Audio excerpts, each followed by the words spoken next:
Nobody played football for the Pittsburgh Steelers this past weekend, but we're still diving into our power rankings. We're going back half this week. We're going first five was last week, and we've been adjusting and making moves in the first five all season long. This week, it's the back half. This week, it is 6 through 10, who are the final five in the Pittsburgh Steelers top 10 through the first half of the season. Nick, let's get a little refresher. What did our first five look like last week?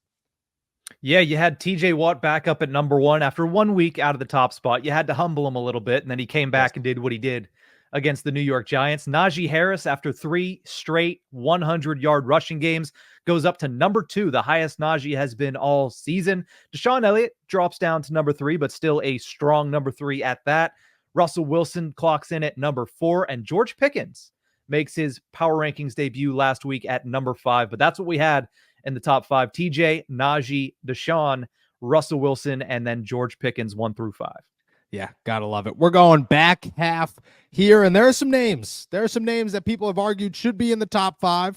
I think have been floating right on the verge of the top 5 all season long. And then, in my opinion, a big shocker to start this whole thing off. A guy that I think people will agree with, but nobody saw coming at the start of the season. So let's get it kicked off here. Number 10 on our week 10 power rankings is the man that's held this offensive line together all season long. The man who has said, Broderick Jones, no. Troy Fautanu, no. Just me over here living on the final year of my rookie deal, saying I do deserve a contract next season, and it has everybody talking that if the season ended today, you're not starting the 2 young guys next season. You're starting Dan Moore Jr. and Troy Fautanu. Number 10 is number 65 himself, Dan Moore Jr., who has come a long way through his NFL career to go from a guy that nobody believed in, a guy that nobody saw ever starting for the Steelers as a rookie, holding it down all year long. Now is here 3 years later, and you're looking at him going, man, the roller coaster ride that we have rode with you has been nuts, but we've come out the other end, and you're looking pretty damn good going into week 10. Dan Moore is easily the 10th best player on the Pittsburgh Steelers.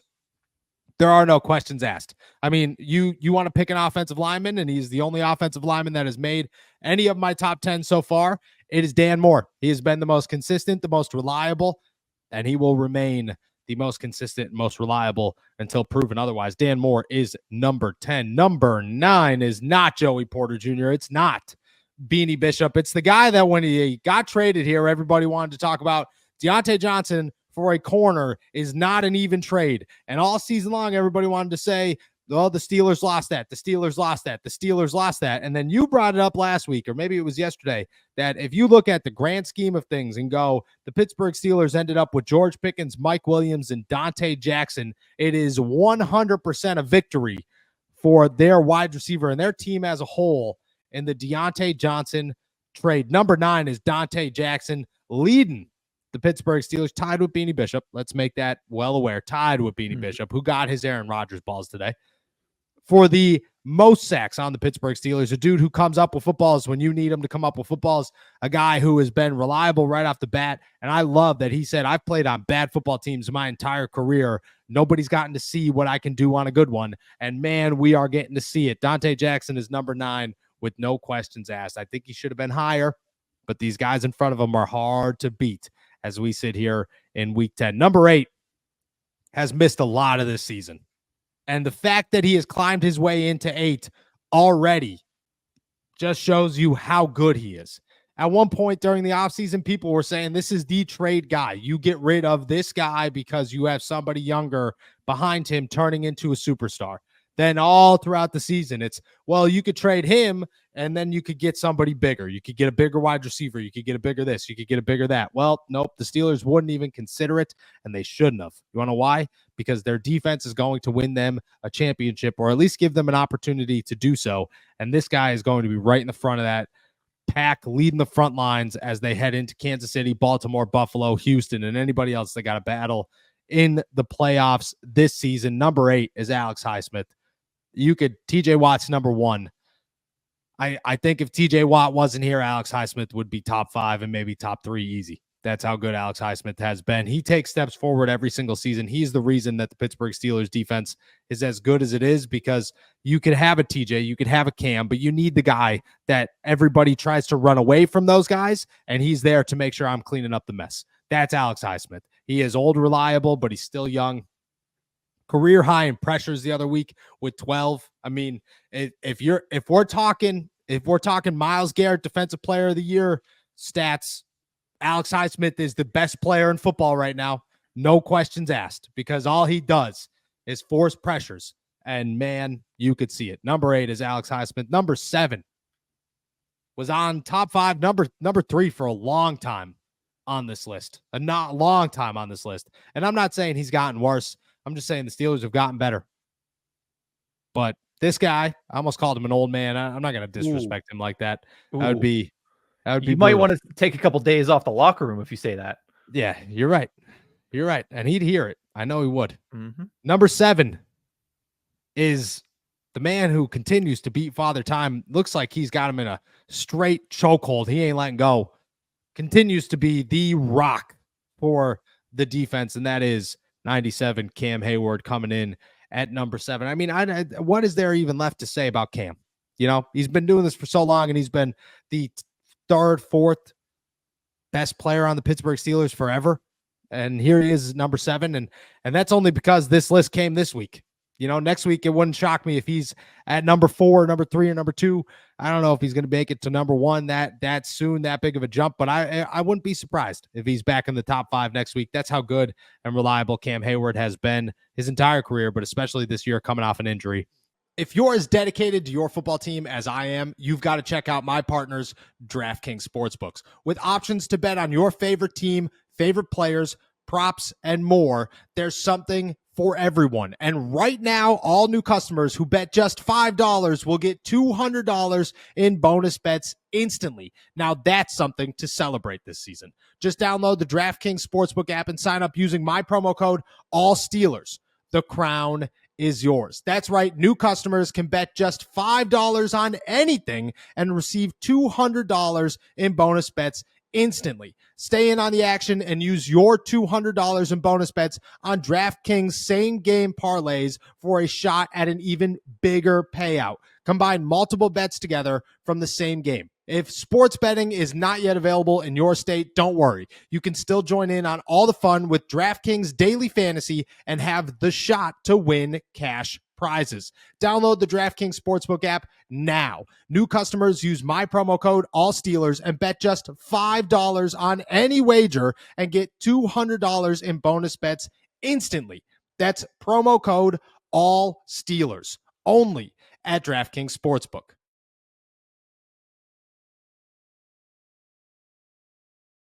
And number 6, this is the guy everybody yells at me. Put him in your top 5. He's the best player on the Pittsburgh Steelers. He's their MVP. No questions asked. What are we doing here? Well, how are you forgetting this guy every single time? I get yelled at constantly. Well, he's number 6. And I think he's been number 6 the entire season. And I think at times he was probably number 1. But, man, you're really going to put this guy at number 1? You're really going to say that? I think in week 1, if we did this in week 1, he's number 1. But even then, maybe number 2, because TJ literally took that game over. So maybe he's number 2. It's hard, and I don't want to be disrespectful to the brand, but he's still number 6, and that is very impressive when you're ahead of Cam Hayward, Alex Highsmith, Dante Jackson, and Dan Moore Jr. Number 6 is the money man himself, Chris Money Boswell. I mean, what is there to say? Perfect. That man is perfect.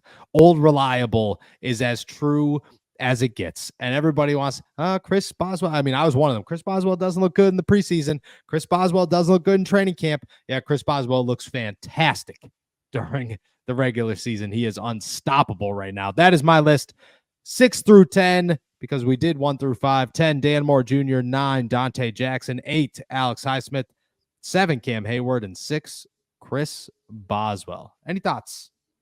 No, I like putting Boz at number 6. Honestly, Boz feels like he should be in a ranking of his own, which is, ranking the best kickers in the league. Yeah, Boz, 1. Boz at 1. Tucker it. I don't know. He's missed a lot of field goals. Yeah, So, definitely not even 2. Definitely so not even 2. not two. So, Boz, this might be the year for him. He's obviously had a good start to the season. We're hoping he continues it, but he has been automatic to this point. The only kick that he has missed to this point was what, a 62-yarder outdoors at the end of the half, which was basically, we could take the knee, or Boz, you just want to kick the crap out of it. Try it. Yeah. Go ahead. Why not? Go ahead. So that's the only one. So, I love him being up there. And Highsmith, we mentioned it, and I selected him to be the face of the graphic because he's just been that good. A lot of the speculation of, oh, could he be the big piece going back in the other trade? It's 100% unfounded, right? The Steelers never had that thought because this is a guy that if it wasn't for TJ Watt, and I'm not saying it's a bad thing, but if it wasn't for TJ Watt, would be routinely, not every once in a while, not some people, routinely placed in everybody's top 10 edge rushers list across the NFL. But because he's with TJ Watt, people give him the, oh, well, would he be able to do that if not for? And I think that's bullcrap. I think he would be able to do that if not for. I think he's shown that in the past. So I love that we're giving a little bit of love here to Alex Highsmith. And honestly, I like the rankings as a whole. And here's the thing. I remind everybody every week because everybody gets on you, and I'm trying to save you a little bit. Just because a player didn't make the top 10 doesn't mean he's performing poorly. Joey Porter, Beanie Bishop, very good reasons and very good cases to be on this list, but that's where the Steelers are right now. They're 6-2. They got a lot of good players. These are just the top 10. Yeah, I agree. Am I getting crapped on in the comments here saying I missed somebody? Not right now, but every week. Shout out. Typically, you're doing good right now. But most of my life is getting crapped on in the comments. So I just, I embrace it all. But I agree. I agree. There's always room for the next guy. And what's the best part about this is when guys like Dan Moore Jr. are number 10, you're just going, wow, dude, that's a guy that shouldn't be number 10 who is. And that just shows you that's not a disservice to anybody. That is the Steelers are better than we thought they were going to be in certain areas. And that's impressive. And that's good because that's what's going to take you to the next level. That's what's going to give you the edge against teams like Kansas City and Buffalo and so on. Like that's what's going to do it. That's going to be the backbreaker at the end of this. It's not going to be, look at TJ Watt's fantastic, but everybody knows TJ Watt's fantastic. Okay, great. Dante Jackson is fantastic. Nobody knew that. So awesome. Now you have 2 great corners on top of Beanie Bishop and hopefully Cam Sutton, that Mike Tomlin was very iffy on saying what his role will be, and we'll see what happens. But I agree. It is definitely no disservice to anybody who did not make this list. All right. With that said, go ahead. I was going to say really quickly, there is one complaint, and Sajan has a good point here. I can't believe Christian Kuntz isn't top 10. Christian Kuntz, if they give him any airtime during Hard Knocks, will be everyone's favorite player in the world. Easily top 5 Steelers podcaster. We'll say that. I'd give him number 2. Ooh. I'd give him number 1. Oh, really? Cam is not going to be a fan of you after he listens to this. I'd give him 2. I don't know though. Do you put a Landon Roberts in there because he has a show? No, I haven't listened to a Landon's show yet, and I've actually let him know that. Yeah, no, I would say interviewer. I would say interviewer Christian Kuntz is number 1. The podcast might get a little dull, but I think interviewer, it's Christian Kuntz is number 1. I like it. Christian Kuntz is number 1. I hope he gets some airtime at during Hard Knocks. And I'll be honest, I didn't even notice Hard Knocks was there today. So I just hope they don't catch me like picking my nose or something. I don't think they typically show reporters very much. I know you want the airtime, and trust me, Donnie Droon got airtime last year. Yeah. I texted him immediately. Said, yo, dog, just saw you on television. And he said, damn, was I doing something dumb? I said, no. But see, the fear's there. You just never know when you're just looking stupid, just standing on the sideline. So shout out.